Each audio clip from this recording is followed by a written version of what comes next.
Guys welcome back to my YouTube channel. आज की video बहुत ज़्यादा स्केरी, क्रीपी, हॉरर, स्केरी और डरावनी होने वाली है।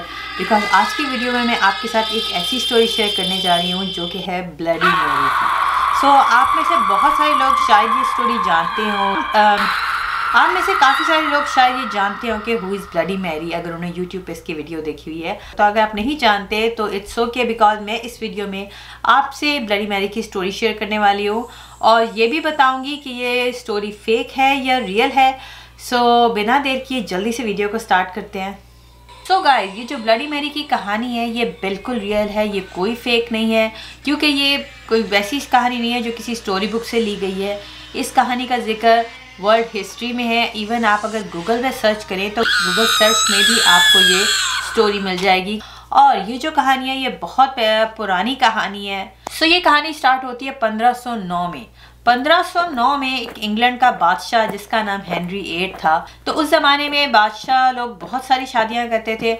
तो हेनरी 8 की भी बहुत सारी बीवियां थी। हेनरी 8 की भी 6 बीवियां थी। जो उनकी पहली बीवी थी उनसे उनकी सबसे पहली एक औलाद हुई जो कि बेटी थी।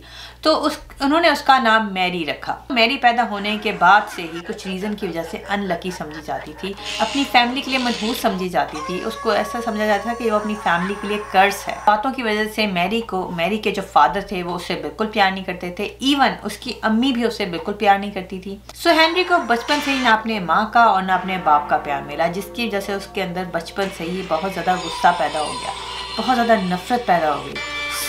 हेनरी से बचपन से ही नौकरानियों की तरह सलूक किया जाता था। इवन वो शहजादी थी, प्रिंसेस होने के बावजूद भी उसे प्रिंसेस की तरह नहीं वो रहती थी, वो बिल्कुल नौकरानियों की तरह रहती थी। इवन उसकी जो बाकी बहनें थी, जो बाकी सिस्टर्स थी उसकी, वो बिल्कुल नॉर्मल अपनी प्रिंसेस की तरह रहती थी। की वजह से जो मैरी है उसके अंदर बहुत ज़्यादा एहसास महरूमी पर, उसके अंदर बहुत सा गुस्सा और गुबार इकट्ठा होता चला गया। और ये माना जाता है कि जो मैरी थी वो बहुत ज़्यादा हसीन थी और उसको शीशा देखना बहुत पसंद था। तो गाइस, जैसे कि मैंने आपको बताया था कि जो मैरी थी वो बहुत ज़्यादा हसीन और खूबसूरत थी। उसको शीशा देखने का बहुत ज़्यादा शौक था और वो चाहती थी कि उसकी जो ब्यूटी और उसका हुस्न है वो काफ़ी देर तक कायम रहे। तो इसके लिए वो क्या करती थी, वो इंसानी खून से नहाती थी। और माना जाता है कि वो किसी खुदा पे भी यकीन नहीं करती थी, वो शैतान की पूजा करती थी। और वो कुछ ऐसी एक्टिविटीज करती थी जैसे चिल्ले वगैरह जो एक नॉर्मल इंसान नहीं करता। कुछ अरसे के बाद मैरी की शादी हो गई। शादी के बाद भी सब कुछ पहले जैसा ही चलता रहा।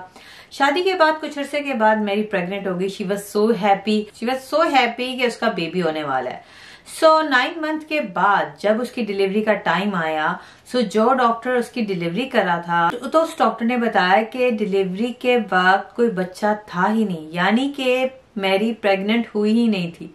यानी कि she was pregnant for 9 month but there was no baby, कोई बच्चा था ही नहीं। इस वाक़े के बाद इंग्लैंड के सारे लोग थे वो उसको डायन समझने लगे, क्योंकि इट्स नॉट नॉर्मल कि कोई भी औरत 9 मंथ प्रेग्नेंट है और उसके डिलीवरी के टाइम कोई बच्चा हो ही ना।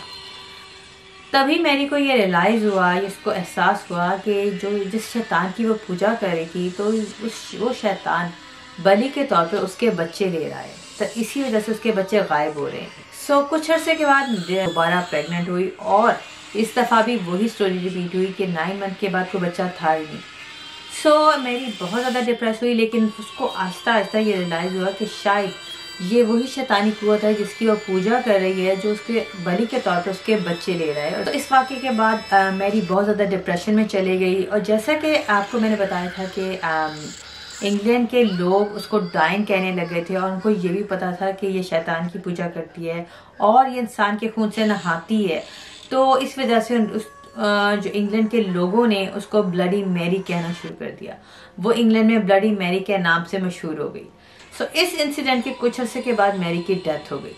वो इतनी ज़्यादा शॉक में गई, इतना ज़्यादा डिप्रेशन में चली गई कि इस इंसिडेंट के कुछ अर्से के बाद मैरी की डेथ हो गई। गाइस, जैसे कि मैंने आपको बताया था कि मैरी को शीशा देखना बहुत ज़्यादा पसंद था और उसको दुनिया में 2 चीज़ों से सबसे ज़्यादा प्यार था। एक तो आईने से उसको प्यार था और दूसरा उसके बेबी से, जो कभी हुआ ही नहीं। गाइस, अभी भी माना जाता है, बल्कि अक्सर लोग इस बात पे बहुत ज़्यादा यकीन रखते हैं कि रात के 3 बजे अगर आप कैंडल्स लेके आईने के सामने खड़े हो और ब्लडी मैरी 3 दफ़ा उसका नाम लेके बुलाएं तो वो आईने में आपको नजर आती है।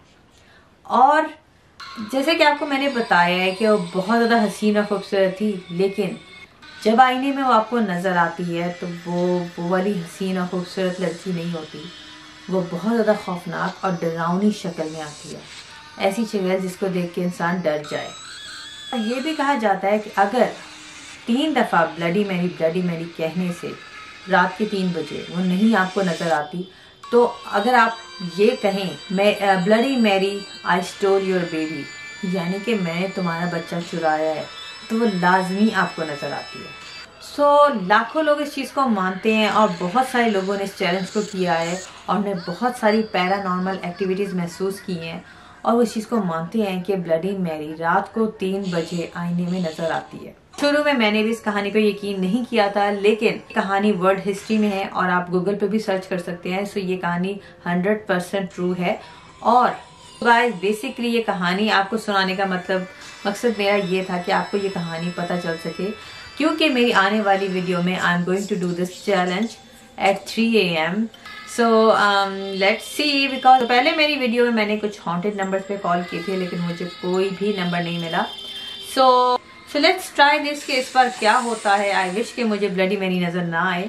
सो गाइस, अगर आपको ये वीडियो अच्छी लगी है तो काइंडली इस वीडियो को लाइक करें, शेयर करें और मेरे चैनल को सब्सक्राइब करें। सो मिलते हैं नेक्स्ट वीडियो में। टिल देन टेक केयर, अल्लाह हाफिज़।